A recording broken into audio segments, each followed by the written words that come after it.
చెప్తున్నారండి అంటే ప్రభుత్వం మీద. కానీ మరోవైపు కాంగ్రెస్ చూస్తే పూర్తిగా వర్గ రాజకీయాలతో పునారిల్లుతున్నటువంటి పరిస్థితి ఉన్నది.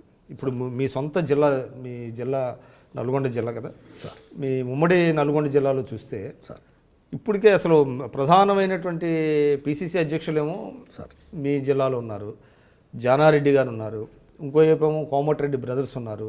వీళ్ళకే పడట్లేదు.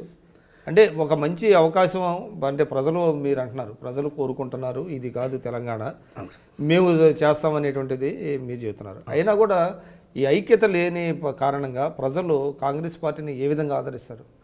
అంటే ఇది ఒకటి సార్, ప్రధానమైనటువంటి అంశం వ్యక్తుల మధ్య ఉండేటువంటి విభేదాల కంటే కూడా కాంగ్రెస్ పార్టీ యొక్క సిద్ధాంతాన్ని చూస్తారని మేము అనుకుంటా ఉన్నాం. సరే, మీరు చెప్పినటువంటి అంశం ఒక 2% 3% ఉండొచ్చు మా గ్రూప్ తగాదాలు. కానీ తెలంగాణ రాష్ట్రం ఇచ్చినటువంటి కాంగ్రెస్ని, సోనియా గాంధీ ఈ తెలంగాణ ప్రజలు మర్చిపోతారు. ఆనాడు మేము కొంత కుమ్ముకులాటలు, లేటుగా ప్రచారం చేసుకోవడం, తెలంగాణలో ఇచ్చినమన్నటువంటి సంకేతాన్ని కొంత లేటుగా ప్రజలకు చేరవేయడం వల్ల మాకు జరిగినటువంటి నష్టాన్ని ఇవాళ పూడ్చుకోవాలని ఆలోచన. ఇప్పుడు మీరు అన్నట్టుగా జానారెడ్డి గారు కానీ, ఉత్తమ్ కుమార్ రెడ్డి గారు కానీ, కోమటిరెడ్డి బ్రదర్స్ కానీ, లేకపోతే బీసీ వర్గాలకు పెద్ద దిక్కైనట్టు మధుయాష్కి, బూడిద భిక్ష లాంటి రాజకీయ ఉద్దండులు తప్పకుండా అధిష్టాన నిర్ణయాన్ని గౌరవిస్తారు అంతిమంగా. సరే, మీ జిల్లా వరకు అంటే ఆయన మా పార్లమెంటుకు సంబంధించినటువంటి సొంత ఊరు ఇబ్రాహీంపట్నంలోని హైత్ నగర్ వాళ్ళ విలేజ్. ఇలాంటి రాజకీయ అంటే బీసీ వర్గాలుగా చెప్తా ఉన్నాను నేను. అలాంటి రాజకీయ ఉద్దండులు ఉన్నటువంటి మా జిల్లాలో ఇవాళ వర్గ రాజకీయాల కంటే కూడా మా మధ్య ఉన్నటువంటి అన్యోన్యతను ఎవరు చూస్తలేరు అంటున్నా. మొన్న జరిగినటువంటి పార్లమెంటు సమావేశంలో అందరం కలిసిపోయాం. మొన్న జరిగినటువంటి భువనగిరి పార్లమెంటు, నల్గొండ పార్లమెంటు ఉన్నటువంటి సమీక్షా సమావేశాలు అందరం కలిసి కట్టుగానే ఉన్నాం, దాంట్లో ఏం లేదు. కానీ మా దాంట్లో జరిగేది ఏంటంటే కొంచెం వీధిలో జరిగినటువంటి సమస్యను పెద్దగా చిత్రీకరిస్తారు. టీఆర్ఎస్ పార్టీలో ఇంట్లో జరుగుతుంది గొడవ, తెలుగుదేశం పార్టీలో ఇళ్లలో జరుగుతుంది, బీజేపీలలో అంతర్గత పోరు ఉంటుంది, మాదేం బయట ఉంటుంది. దానివల్ల కొంచెం ఎక్కువగా చూపించేటువంటి ప్రయత్నం చేస్తూ ఉన్నారు. అంటే మీరు అంటే రాజకీయాలకు సంబంధం లేని అంశాలను కూడా టీఆర్ఎస్కి ఆపాదించడం మూలన మీకు అంటే ప్రజల్లో ఏ విధమైనటువంటి సంకేతాలు పంపిస్తున్నారు? అంటే ఉదాహరణకి నల్గొండ మున్సిపల్ చైర్మన్ దీంట్లో హత్య కేసులు కూడా మీరు అక్యూజ్ చేశారు.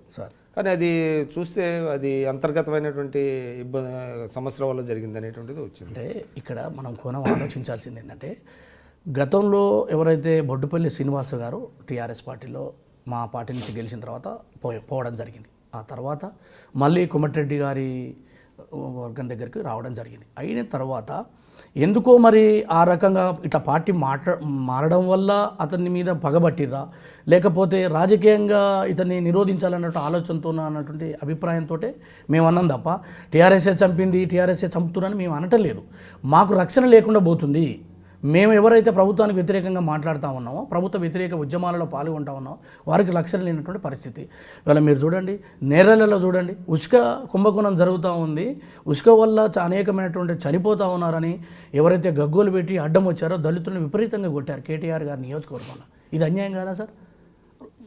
రైతులు మిర్చికి సంబంధించినటువంటి ధర కావాలి, గిట్టుబాటు ధర కావాలంటే ఖమ్మంలో జైల్లో పెట్టారు సార్. ఇది ఎక్కడ ప్రజాస్వామ్యం సార్? ఇది ప్రజాస్వామ్యం అనేది మీరు జెన్యూన్గా ఉండేటువంటి సమస్యలు తీసుకోవడం వల్ల ఇబ్బంది లేదు. కానీ సంబంధం లేని ఇష్యూస్ని పెద్దగా చేయటం మూలాన అది మీకు బూమరాంగ్ అయ్యే పరిస్థితి కదా? అట్లేం లేదు సార్. టీఆర్ఎస్ పార్టీ నిందితులకు సహకరిస్తూ ఉంది అనేటువంటి పద్ధతిలో పట్టనే మా యొక్క ఆరోపణ. ఎందుకంటే తప్పు చేసినటువంటి వాళ్ళని మీరు దగ్గర తీసుకోవడం వల్ల ఏం సంకేతం పంపుతారు? కాబట్టి శిక్షించమంటున్నాం. అందులో పారదర్శకం, మీకు నిజాయితీ ఉంటే సిబిసిఐడి ఎంక్వైరీ చేయండి. కానీ సిబిసిఐడి ఎంక్వైరీ ప్రభుత్వం యొక్క జేబు సంస్థగా మారిపోయింది. మీరు చూడండి, మియాపూర్ కుంభకోణం అటే పోయింది, ఎంసెట్ కుంభకోణం, డ్రగ్స్ కుంభకోణాలు ఇవన్నీ రాష్ట్రంలో జరుగుతుంటే ఏ ఒక్క కుంభకోణంలోనే శిక్ష పడ్డదా సార్? ఈనాడు ఫలాని వాళ్లకు ఫలాని సంస్థ ద్వారా జరిపినటువంటి విచారణలో వీళ్ళు తప్పు చేసిర్రు కాబట్టి మేము శిక్ష చేస్తున్నాం అని చెప్పగలరా? నయం విషయంలో కూడా మాట్లాడదాం. పెద్ద ఎత్తున మాట్లాడారు ముఖ్యమంత్రి గారు, మంత్రులు విరుచుకుపడ్డారు. పెద్ద ఎత్తున కాంగ్రెస్ వాళ్ళు ఉన్నారు అని చెప్పేసి. మరి కాంగ్రెస్ వాళ్ళని ఎందుకు పట్టుకోలేకపోయారు? తప్పు చేసిన వాళ్ళంతా ఇవాళ మీ పక్కనే చేరారు, ఎమ్మెల్సీలుగా, ఎమ్మెల్యేలుగా, మంత్రులుగా ఉన్నారు. మరి సంబంధించిన న్యాయ విచారణ జరిగింది. ఎంతమందిని శిక్షించారు? ఎంతమందిని జైల్లో వేశారు? ఒకరిద్దరు పోలీస్ ఆఫీసర్ని బలి చేసి పక్కకు పట్టేశారు. దాని వెనుక మీ అవసరాలు ఉన్నాయి కాబట్టి ఆ నయం ధర దొరికిన పైసలు కూడా తిన్నరని బయట అనుకుంటా ఉన్నారు. నీకు తెలుసండి, బయటకు సిబిఐ ఎంక్వైరీ చేసుకోండి. ఇది కదా ప్రభుత్వం చేయాల్సింది. ఇవేవీ చెయ్యకుండా తూతూ మంత్రంగా సిబిసిఐడి చెప్పి జబ్బలు తెచ్చుకొని చప్పట్లు కొట్టడం కాదు సార్. ఈ రాష్ట్ర ప్రభుత్వం తనకు చిత్తశుద్ధి లేదు, తన అవసరాల కొరకు మాత్రమే పోలీసు వాళ్ళని పెడుతుంది, వాళ్ళని ప్రయోగిస్తుంది. ప్రతిపక్షంలో ఎవరైనా ప్రభుత్వానికి వ్యతిరేకంగా చేస్తే భయపెట్టించే ప్రయత్నం ఈనాడు జరుగుతుంది రాష్ట్రంలో. దాన్ని వ్యతిరేకిస్తున్నాం. మాకు మీ ప్రభుత్వం మీద వ్యతిరేకమైన భావన లేదు. ప్రజా వ్యతిరేక విధానం మీద మా ప్రతిపక్షం మా బాధ్యత. మాకేమి ఇచ్చారు? మాకు ఇక్కడ కూర్చోమని ఇచ్చారు, మీకు అక్కడ రాజ్యం ఏలమని ఇచ్చారు. మీరు చక్కగా పనిచేయాల్సినటువంటి బాధ్యత ఉంది. మీ ప్రభుత్వం మంచి నిర్ణయాలు తీసుకోవాలి, స్వాగతిస్తామని చెప్పాం.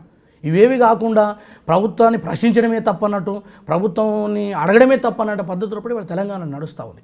దీన్ని మేము వ్యతిరేకిస్తున్నాం తప్ప మాకు కేసీఆర్ మీద, టీఆర్ఎస్ మీద వ్యక్తిగతమైనటువంటి వ్యతిరేకత రేపు ఉండదు, ఎప్పుడు ఉండదు. కేవలం ప్రజా వ్యతిరేక విధానాల మీదనే ఈ ప్రభుత్వాన్ని ప్రశ్నిస్తాం. అది మా బాధ్యత.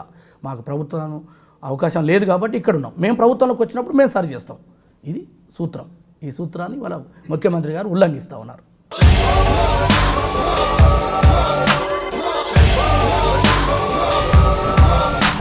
ఫోటోలో ఉన్న వ్యక్తి ఎవరమ్మా? మీ ఆయన చనిపోయారా? అయ్యో, ఎక్కడ పడితే అక్కడ ఏది పడితే అది వాగుతున్నాడని పోలీసులు నగర బహిష్కరణ చేశారండి. మొదటి భార్యని చేసుకున్నాక పిల్లలు పుట్టలేదని రెండో పెళ్లి చేసుకున్నారు. ఆవిడకి పుట్టలేదు. మూడోసారైనా తగులుతుందనుకున్నాం, తనకే పుట్టలేదు. ఆయన దగ్గర బాణం ఉంది కానీ దానికి పదును లేదురా.